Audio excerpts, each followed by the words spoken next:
राधे राधे, हरे कृष्णा। कैसे हो आप सभी लोग? आशा करती हूँ आप सभी मंगल में होगे, स्वस्थ होगे, अच्छे होगे।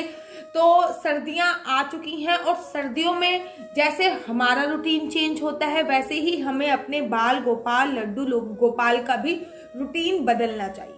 उनकी दिनचर्या में भी हमें परिवर्तन लेके आना चाहिए। तो मैं आज आपको छोटे छोटे टिप्स बता रही हूँ कि सर्दियों में बाल गोपाल, लड्डू गोपाल की सेवा कैसे करें। वो टिप्स, जो टिप्स मैं स्वतः फॉलो करती हूँ अपने लड्डू गोपाल के लिए, वही टिप्स आज मैं आपको बता रही हूँ कि आपको कौन कौन से नियम, कौन कौन से टिप्स सर्दियों में कौन कौन से नियम फॉलो करने चाहिए, जिससे आप अपने बाल गोपाल की जो सेवा है वो बहुत अच्छी तरीके से कर सकें और आपको उनकी सेवा का फल अति उत्तम मिल सके। बाल गोपाल भगवान श्री कृष्ण जी का एक छोटा सा स्वरूप है। पूरे विश्व में एक बाल गोपाल, लड्डू गोपाल ही ऐसे हैं जिनको बाल स्वरूप समझा जाता है, अर्थात छोटा समझा जाता है। अब बच्चे की सेवा जैसे आप करते हो वैसे ही बच्चे की सेवा आपको भगवान को बच्चा मान के, अपना लाला मान के, अपना बेटा मान के, भाई मान के, दोस्त मान के उनकी सेवा करनी चाहिए। लड्डू गोपाल को जैसे आप अपने बच्चे की सेवा करते हैं वैसे ही आपको उनकी सेवा करनी है, लेकिन सबसे पहले कुछ नियमों का आपको पालन करना है जो कि सर्दियों के नियम है। नंबर 1 में आपको कुछ नियम है जो फॉलो करने पड़ते हैं। नंबर 1, अपने बाल गोपाल, लड्डू गोपाल को देरी से उठाइए। अगर आप गर्मियों में अपने बाल गोपाल, लड्डू गोपाल को 5 बजे, 6 बजे, 6:30 बजे, 7 बजे उठाते हो तो आप सर्दियों में उनको 8 बजे उठाइए, क्योंकि सर्द हवाएं चलती हैं। जैसे आपको ठंड का अनुभव होता है वैसे ही आपका बच्चा है जिनमें आपने प्राण प्रतिष्ठा करी है, उनको भी ठंड का अनुभव होता होगा। तो सर्दियों में दिन देरी से निकलता है, इसी वजह से सूरज देरी से निकलता है, इसी वजह से आपको अपने लड्डू गोपाल को सर्दियों में देरी से उठाना चाहिए। 8 या 9 बजे के आसपास आप अपने लड्डू गोपाल को आराम से उठा सकते हैं।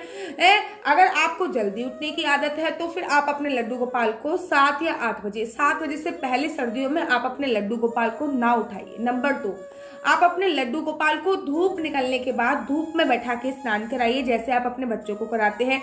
अगर आप मेरी तरह फ्लैट्स एरिया में रहते हैं तो आप पानी को गुनगुना कर आप याद रखिए, मैंने सितंबर से ही पानी को गुनगुना कर उनको स्नान कराना चालू कर दिया था। मतलब पानी की ठंडक खत्म कर दी थी मैंने सितंबर में।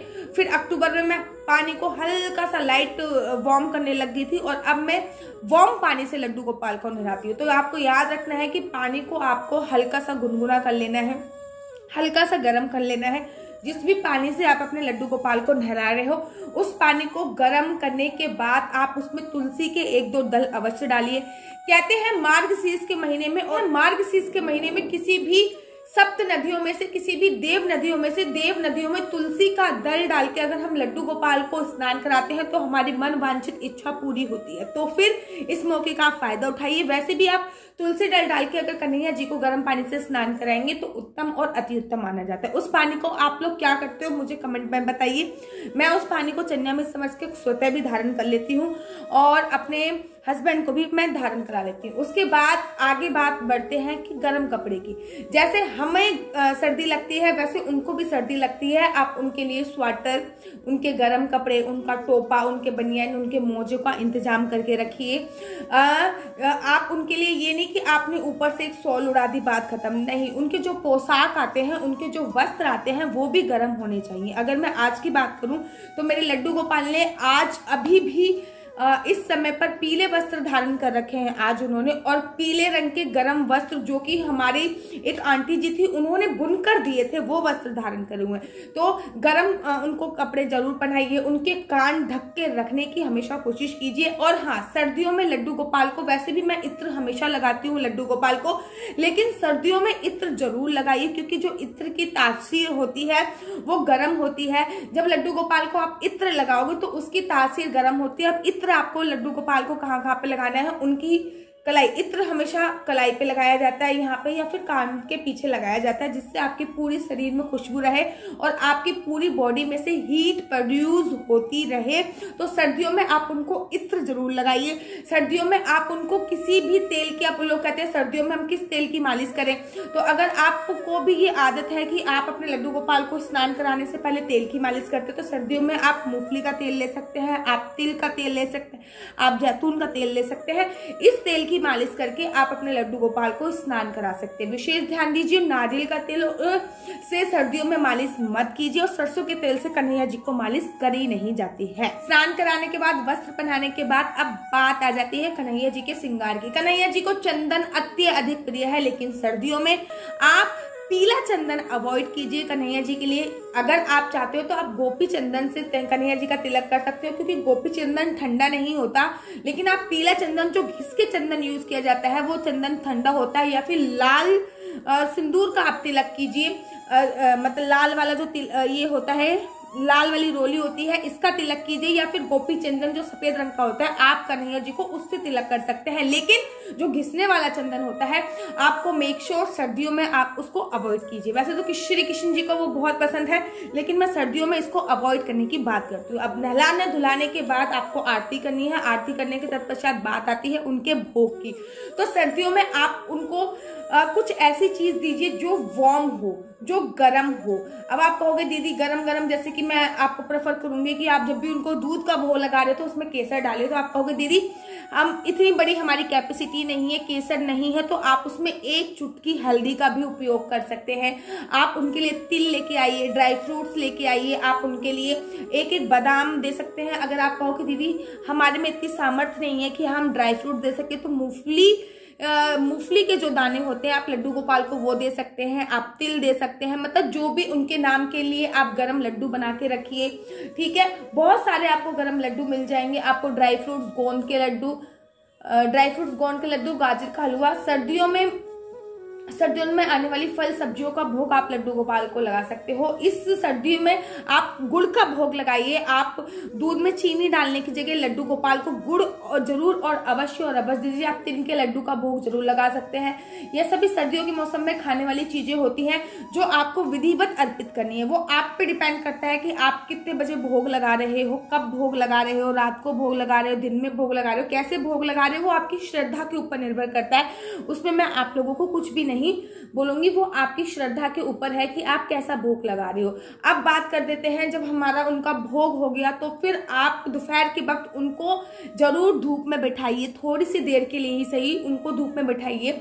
जैसे अगर धूप आपके घर पे अवेलेबल नहीं है तो जैसे गर्मी में आप पंखा चलाते हो और पंखा चलाने के बाद उनका कूलर चलाते हो, वैसे ही गर्मी में एक छोटा सा हीटर आप उनके लिए लेके आइए। गर्मी में आप उनको हीटर चला सकते हो, या फिर आप अपने कमरे में जो हीटर चलाते हो तो उनको उस कमरे में रख सकते हो। मेक श्योर आपने जो गर्म कपड़े पहनाए हैं उसके ऊपर आप उनको पटका पीताम्बर उनको जरूर उड़ाएं, वो भी सर्दियों का ही होना चाहिए। इस बात को आपको विशेष ध्यान रखना है। हाँ, क्या आप, बहुत सारे लोगों का क्वेश्चन होते हैं क्या हम लड्डू गोपाल को चाय का भोग लगा सकते हैं? बिल्कुल, आप अपने लड्डू गोपाल को चाय का भोग लगा सकते हो। और आप उनको मोर मुकुट की जगह टोपी पहनाइए सर्दियों में, क्योंकि मैंने बोला नहीं, आप उनमें प्राण आ जाते हैं। अगर आपने प्राण प्रतिष्ठा भी नहीं करी है तब भी लड्डू गोपाल जब भी आपके पास है तो उनकी पूजा कर करके उनमें स्वतः ही प्राण आ जाते हैं। बात कर लेते हैं रात को सुलाने की। जब भी आप रात को सर्दियों में लड्डू गोपाल को सुला रहे हो तो याद रखिए कि दिन छोटे होते हैं, तो आप सर्दियों में खुद भी जल्दी सो जाते हो, तो लड्डू गोपाल को भी आपको सर्दियों में जल्दी सुलाना चाहिए। उनका जो बिछोना है, जैसे कि मैं अपनी बात करूं तो मैं गर्मियों में हमेशा उनको खाट पे सुलाती हूँ कि आराम से एक सूती चादर बिछा के खाट पे सुलाती हूँ, तकिया लगा के। लेकिन सर्दियों की मैं बात करूँ तो मैं उनको बेड पे सुलाती हूँ।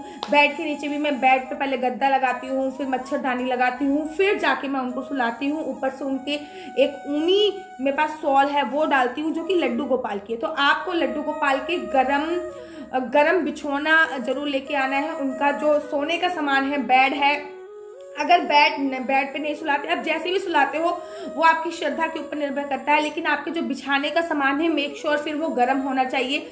उनके उड़ाने का सामान भी गर्म होना चाहिए, ताकि उनको कहीं से भी गरम ठंडी ठंडी हवा ना लग सके। इस बात का आपको विशेष ध्यान रखना है। रात को सुलाने से पहले सुला दिया आपने, सुलाने के बाद भी आप ये कर सकते हैं, एक गिलास में थोड़ा सा आपको पानी लेना है, वो आपको लड्डू गोपाल के पास रख देना, जो भी उनके बर्तन होंगे। और थोड़े से ड्राई फ्रूट्स आपको लड्डू गोपाल के पास रखने हैं। ये उनका भोग होता है। सुबह उठ के वो भोग आप धारण कर लीजिए नहाने वाने के बाद, स्नान करने के बाद।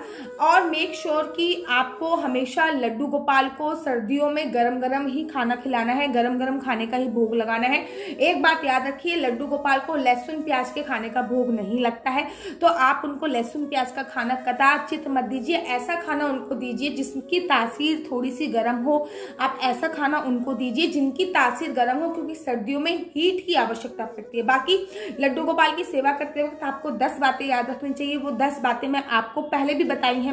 मैं वो वीडियो एंड ऑफ स्क्रीन पे लगा दूंगी, आपको जरूर और जरूर देखनी है। अगर आप इसका सेकंड पार्ट चाहते हो कि लड्डू गोपाल की पूरे दिन की सेवा कैसे होती है, मैडम आप हमें ये बताइए, तो मैं जरूर आपको वो बताऊंगी। मुझे कमेंट करके जरूर बताइए। और आपको मेरी वीडियो कैसी लगती है इसके बारे में भी मुझे जरूर बताइए। तब तक के लिए मुझे दीजिए इजाजत। राधे राधे, जय श्री कृष्णा।